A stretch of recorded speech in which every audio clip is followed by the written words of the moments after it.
Today's reading is from John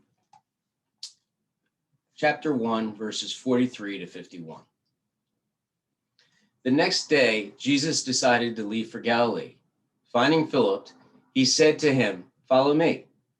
Philip, like Andrew and Peter, was from the town of Bethsaida. Philip found Nathanael and told him, "We have found the one Moses wrote about in the law, and the one about whom prophets also wrote, Jesus of Nazareth, the son of Joseph." "Nazareth? Can anything good come from there?" Nathanael asked. "Come on and see," said Philip. When Jesus saw Nathanael approaching, he said to him, "Here truly is an Israelite, in whom there is no deceit." "How do you know me?" Nathanael asked. Jesus answered, "I saw you while you were still under the fig trees before Philip called you." Then Nathanael declared, "Rabbi, you are the Son of God. You are the King of Israel." Jesus said, "You believe because I told you I saw you under the fig tree. You will see greater things than that." He then added, "Very truly, I tell you, you will see heaven open and the angel of God descending and ascending and descending on the Son of Man." So we talk in that verse about Nathanael. Well, Nathanael isn't talked about a lot in the Bible. And there's a slight bit of confusion among theologians about who Nathanael was. Because in the Bible, you see Nathanael and Philip, and they seem to be together a lot, but you also see Bartholomew and Philip. And after looking deeper into it, the consensus is that they're one and the same. That one was like a surname or a family name, and Nathaniel is what was also in the Bible as well. So it's a little confusing, but they believe that they are the same person. So he was one of the 12 that Jesus chose as his disciples to follow him. When we first meet Nathaniel in the Bible, when Philip basically thought of Philip and him as both being really good friends, came to him and told him, "Hey, this is the guy. This is the guy." Almost reminds me of anybody that's been watching over the Christmas holiday, Santa Claus with Tim Allen, his father-in-law in the movie in the last Santa Claus 3. He says, "He's the guy. He's Santa. This is the guy." And that's the excitement. You could almost read into the Bible that Philip gave to Nathanael. He's like, "Yo, this is the guy they were talking about." So Philip goes on to say he's from Nazareth. And then as you could tell in the verse, Nathanael's like, what good could come out of that town or that area? Almost like we look at today. The sentiments that kind of sound familiar, especially in today's world. Around here, we could say the same thing. Think about it. Some of us could say, what good could come out of Camden?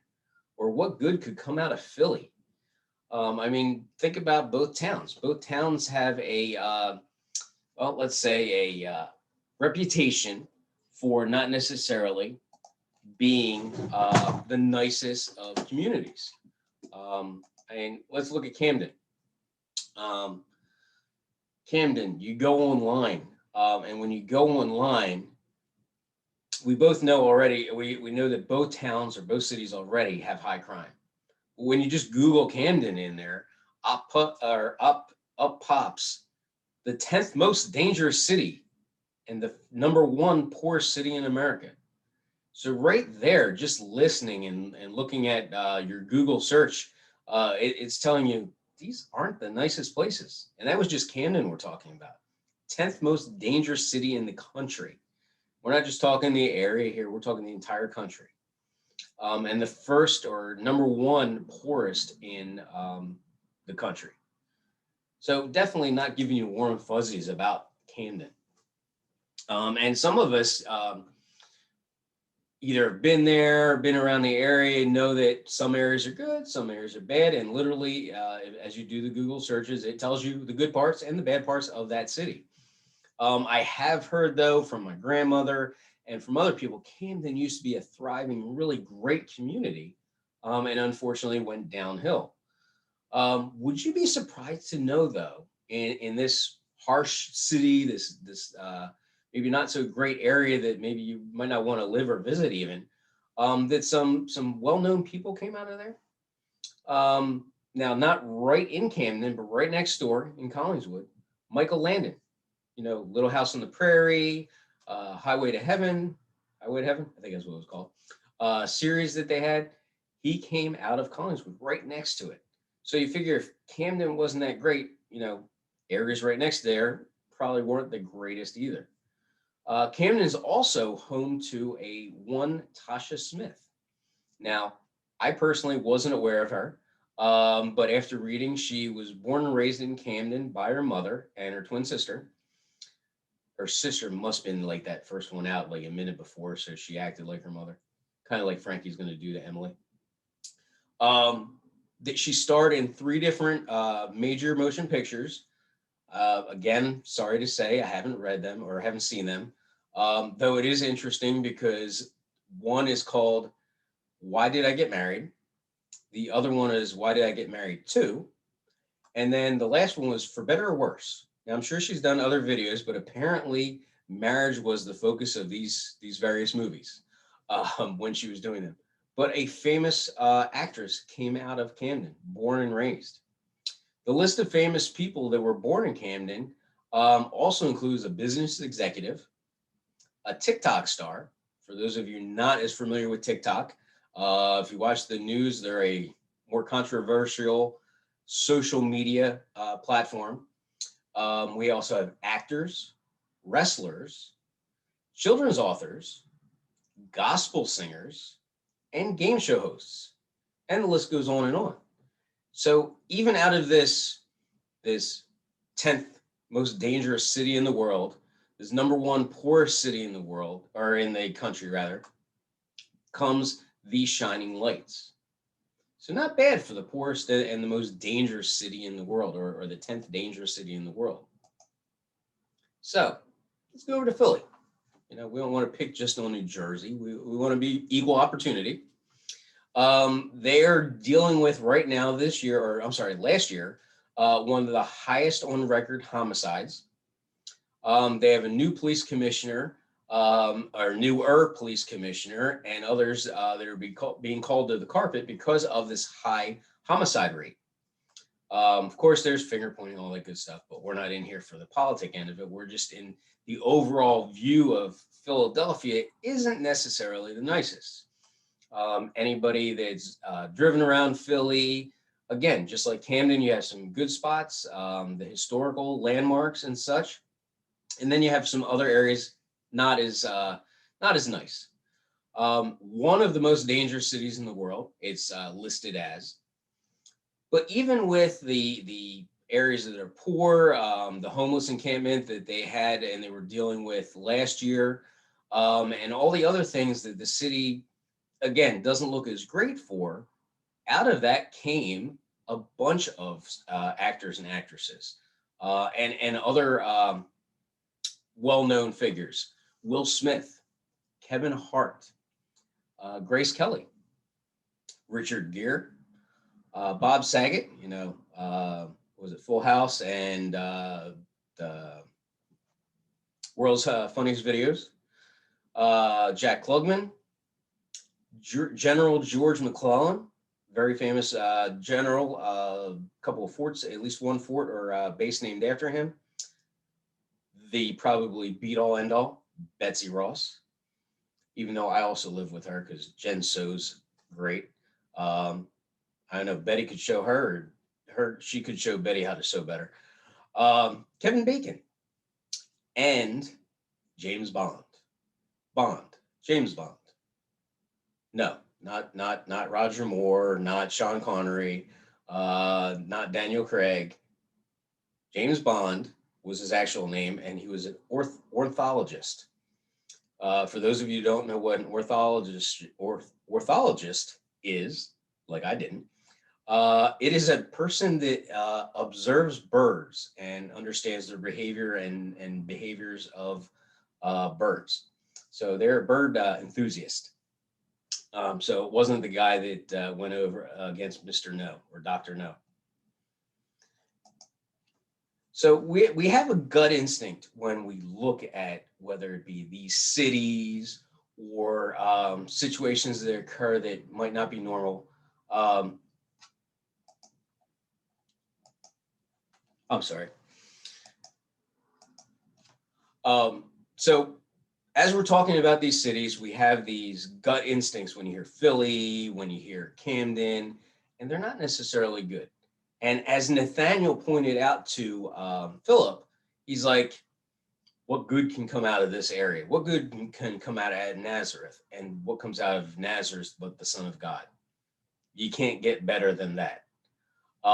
So even though we have these great actors and actresses and famous people in Camden and Philly, you're not beating Nazareth. Something both Nathaniel, with that comment, and us as humans today fall into a trap of is judgment. We judge people, and we know the Bible says don't judge. And you're probably saying to yourself, I don't judge people. They have their beliefs, and I'm fine with that. But we all kind of judge to a point. We might not be rude about it. We might not say, hey, look at this idiot. But our gut instincts, our gut feelings, our reactions are natural that we may have distaste for something, or we may have a bad feeling about something. Just like when we talk about Camden, and again, we're saying Camden and Philly, just picking out two cities. There are others.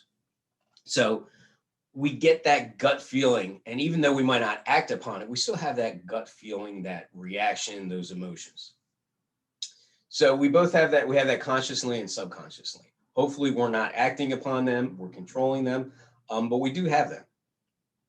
Because of the experiences that we have had in life, they generate these things and help to sometimes generalize some of the things that we see. And we take into our minds when we see something, we generalize that everybody's like that, or an organization's like that, or a group of people are like that. Mom probably told you, or dad, when you were young, two famous sayings that everybody's heard it probably at least once in their life. One of them is, don't judge a book by its cover. The other one is using a paintbrush to paint every person, place, or thing in the same light, that they're all the same thing. Take the recent example of police officers last year, especially with a lot of the protest and things going on. They've been painted as racists, over aggressive, downright rude. So do these examples of ones that are actually racist or over aggressive or rude, does that mean that they're all the same? Every single police officer is like that? In some cases, I'm sure that is accurate to some police officers. And I mean, no disrespect to police officers, but let's face it, some are not as honest and fill that role like others do. And as sad as it makes me feel, firefighters are the same way, EMTs are the same way. There is not I don't think, a profession or group out there that isn't a good group as a whole, or a good organization, that can't have some bad apples. And unfortunately, those bad apples then become the poster folks for that organization. Now, we know all cops are not bad. There are some downright really, really good cops out there. There's some good firefighters out there. But for every good one, there are some bad ones as well. So do we judge the bad ones and judge all of them on that caliber? No. If that were the case, why did we have one cop that was sent to go break up a disturbance of the peace, instead of whipping out his ticket book, grabbing his phaser, getting ready to read the riot act to these folks, tell them to quiet down? No. What did he do? They were having a bunch of music playing. They had dance floors going. What did he do? He jumped on the dance floor. He started jamming away. And I got to say, he probably looked a lot better on the dance floor than I do, because I have two left feet.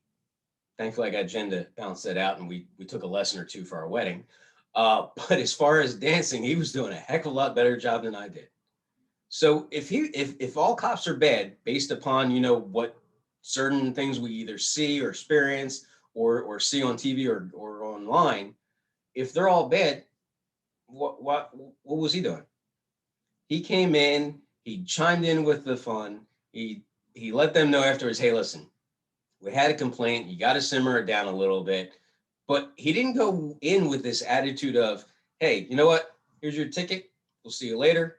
Here's, this problem. We're going to arrest you or start threatening. No, he went in and he was able to let them know, hey, listen, I get it. You're trying to have a good time, but here's my problem.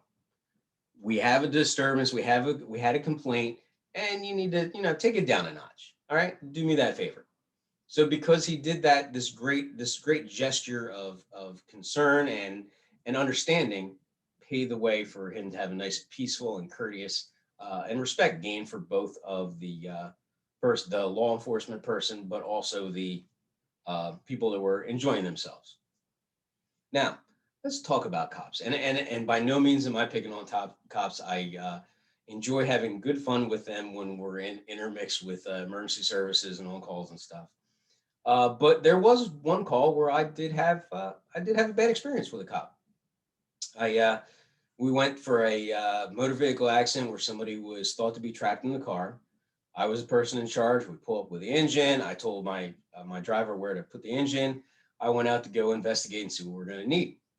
As I'm walking past the cop, he was walking past me, and he had this look on his face, and I heard some mumbling. Didn't hear what he said, but you could tell he was not happy.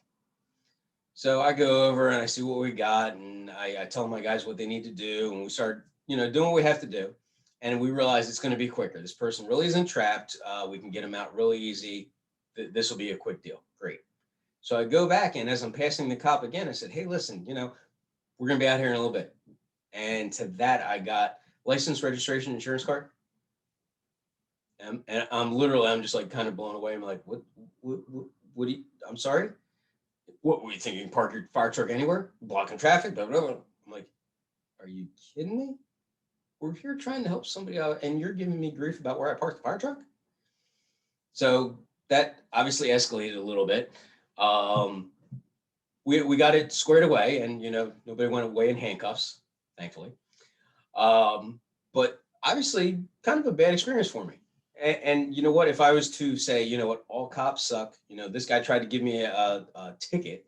What an idiot he is. Um, that no, that's not all cops. That was that individual. Now let's dig a little deeper. It was that individual, so I'm not going to take that paintbrush and say, you know what, all cops are terrible. But also, could he have had a bad day? And even though I really didn't do anything wrong, it bothered him for whatever reason, and because of whatever maybe bad day he had or what experience he had before that, I was that next step, and it was just even worse. And he took it out on me, even though it wasn't my fault. So yeah, we shouldn't be painting that brush, and we do that all the time. And like we said, Nathaniel was doing that based upon where Jesus was from.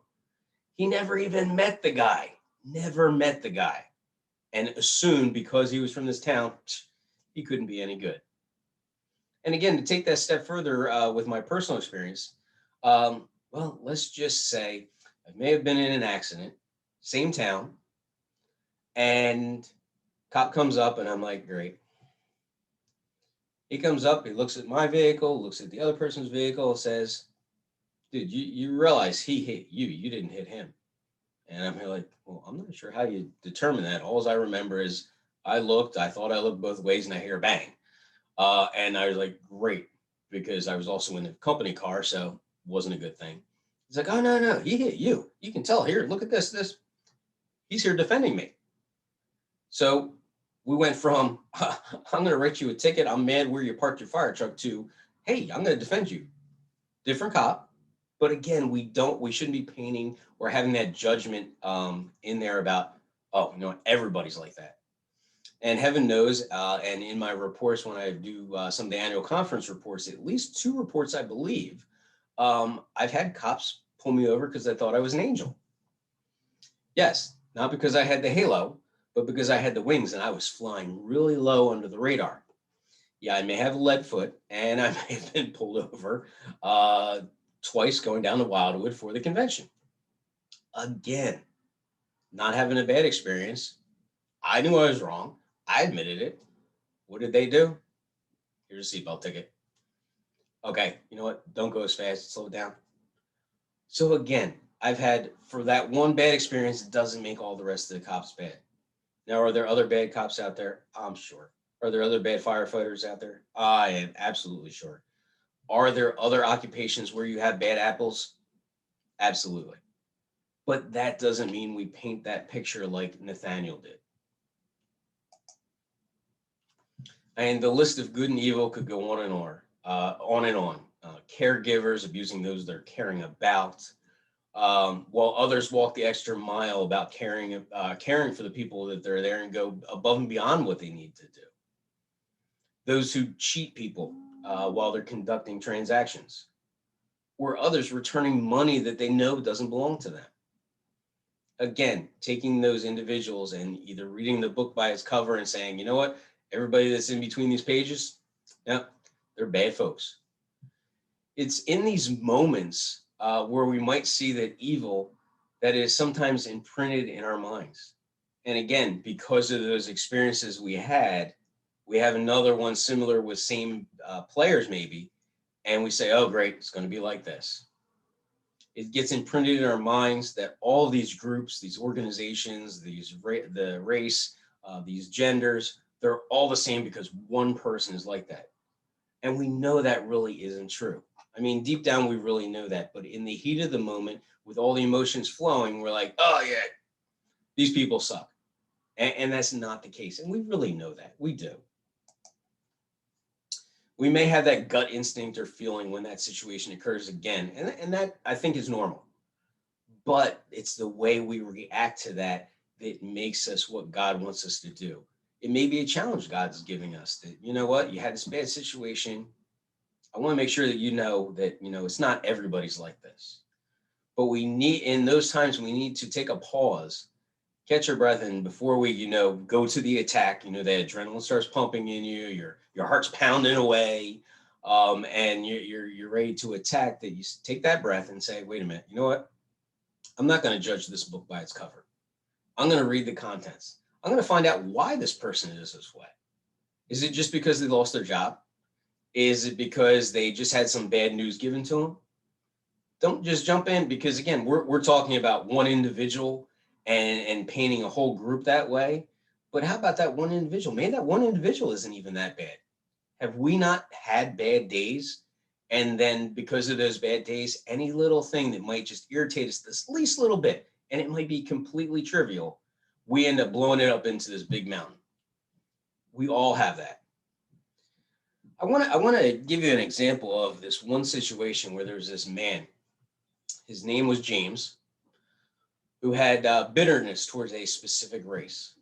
Really, really had a bad bitterness, and not that you can, you know, allow his bitterness to continue, not bitterness to continue, but it to cause him to act out and take action. But you can understand where the bitterness came from. It originated from the death of his son at the hands of one of the members of this race.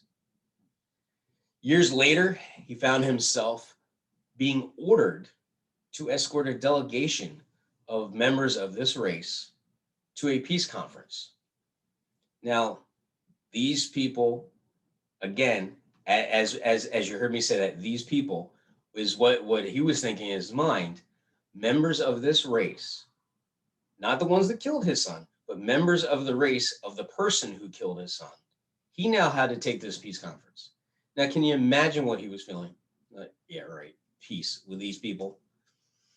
He was bitter. He was rude during the entire affair, muttering under his breath because of a language and cultural barrier.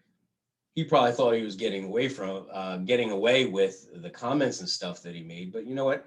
Even if you don't understand the language or the culture, you can kind of get the tone of somebody, and they definitely picked up on his tone. During the affair, as the affair continued, he was wrongly accused, James was wrongly accused of killing their prize diplomat that was going to this peace conference. He was being sentenced, and they used his own words, James's own words, against him, showing his bitterness, his dislike, and his hatred towards this race. And he calls it out, the race, not the individual that killed his son, the race. And there had been before this, even before this incident where his son was killed, bitterness between these two races. He knew, though, James was filled with his hatred, and it wasn't him who was the violent attacker. The diplomat knew it wasn't him that was going after him and killed him in the end. And right before the diplomat died, almost in his arms, James's arms, he said to him, "Don't let it end like this. Don't let it end with this hatred between our peoples." The bitterness and hatred, unfortunately, when after these words were used against him, his own words were used against him in the trial, and he was sentenced to jail, and it was actually life in jail. James had a lot of time to sit and think, and he did come to the realization that this bitterness and hatred blinded him. It blinded him to the fact that he hated the person that killed his son, but he let it spread to the entire race of people that he belonged to. He felt that the race was evil, and if he hadn't felt that way, the opposing race could have plotted their own diplomatic assassination. He realized that because he had this hatred, he just made it easier because it was actually the diplomat's own people that had him assassinated. But it might have been a lot harder if he hadn't been blinded by the hatred and he hadn't had and expressed hatred in the public for this race. All that aside, if that was taken away, this may not have happened, and it might not have been as easy for them to accuse him of this assassination that he didn't do. In the end, both James and the diplomat's daughter, who ended up taking the diplomat's place at the peace talks, acknowledged that there was hatred between both races and that both had suffered tremendous loss. She had lost her father, James had lost his son, and they now saw that their narrow view of the other race wasn't accurate. It wasn't accurate of the entire race. It was for that individual that they had that incident with, or that situation with. They also saw each other's point of view and changed that each other's comments at the peace talks actually defended the other person in the other race. And now James went to the diplomat's daughter and says, "You've restored the faith in my son." And she said, "You've done the same with my father." They understood that there was pain. They understood that there was grief, but it wasn't meant towards a race. It wasn't meant towards painting everybody of that race or that organization as bad people. It was that one person, that one situation. As we go into this world, we're going to have interactions with people of other races, cultures, organizations, groups, and we need to remember that it's easy to assign everyone to that group and say that everybody feels this way just because that one person does. But that isn't the case. God has made us all different and unique, and because of that, we are able to proclaim his love, do his will, and share his love with others. It is this point that Nathanael realized, I believe, after Jesus, he actually got to know Jesus, that his comment about what good can come out of Nazareth was not only inaccurate and untrue, but the furthest opposite of what he thought. Let us pray. Dear Lord, as we go forth and have our interactions with other human beings in the world, from other races, other cultures, other beliefs, help us to be patient, to be kind, and to remember to step back and look at the entire picture and realize that one person doesn't make a group of people the way they are. Be with us as we go out and have these interactions, and remind us you have created all of us in your image, all of us unique, and all of us for a special purpose. In Jesus' precious name we pray. Amen.